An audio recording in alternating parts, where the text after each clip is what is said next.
There's a couple different ways to organize yourself on a horse. And one of my favorites is the cowboy. And this cowboy, you see this guy, and they ride, and they stick to those colts no matter what they're doing, and they're riding, their day, and they're going, and they're riding.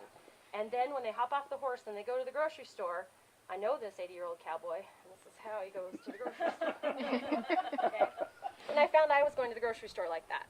So that's one way to organize, and it's effective, okay? It works. It's not that it doesn't work. So another way to organize your body, and that is core stability, flexible hips, upright posture. And when I ride this horse, my joints take the motion. My core helps me be steady, whether it be I need to hold my board or maybe when I get up and go to the grocery store, I just walk to the store now. So different ways of organizing your biomechanic. If you know how you go through life, am I a tucker? Am I a butt sticker outer? What am I? That affects how you are on your horse, because your horse is this ball of energy under you. So if you imagine you're sitting on your horse, and it's like those stability balls, those gym balls that you work out on. If you get on a green horse, you get on a raw baby horse, and you sit there, and you just go, and you tuck your butt under. If I was sitting on a ball, that energy is going to go that way. It's going to move. And then it's going to recycle back. It's going to move forward again.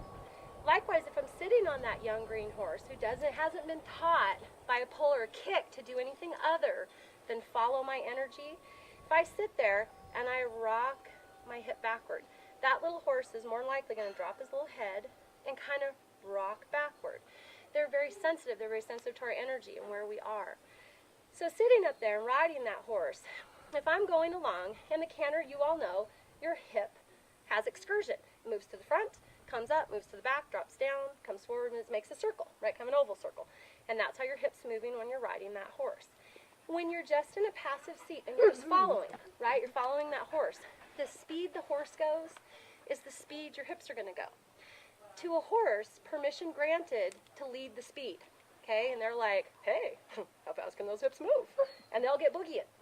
Likewise, if you come behind the axis and your hips are still moving, that horse goes, go more, go more, go more, go more, go more forward, until pretty much they're woo-hooing down the course. So if we think about that when we're riding our horse, and you think about how you want to steady your horse, one of the ways you can steady your horse is to think about that and go, okay, I want less canter, so I want less hip excursion. I still need to move in the rhythm of the canter because my horse is still cantering. But I'm going to say smaller circle, smaller circle, smaller circle. Bring that horse back. If I need him to move out, bigger circle, bigger circle, bigger circle, move him out, right? And we all know that. We feel that when we ride. Because I think horse archers are one of the more instinctual riders that you'll come across. They're thinking about their shooting. Their body gets to do what the horse is doing. There's a phase in the canter that's easier for a horse to collect than others. The biomechanic studies are, if a horse is going to pick up the left lead, since we use the left lead a lot, they should push off of their right hind leg, that's one moment, land on the diagonal pair, that's 2. Left foreleg is going to take all the weight, that's 3. That's the 1, 2, 3, 1, 2, 3, 1, 2, 3, 1, 2, 3 that we feel of a really nice lope. Da-da-dump, da-da-dump, da-da-dump, okay?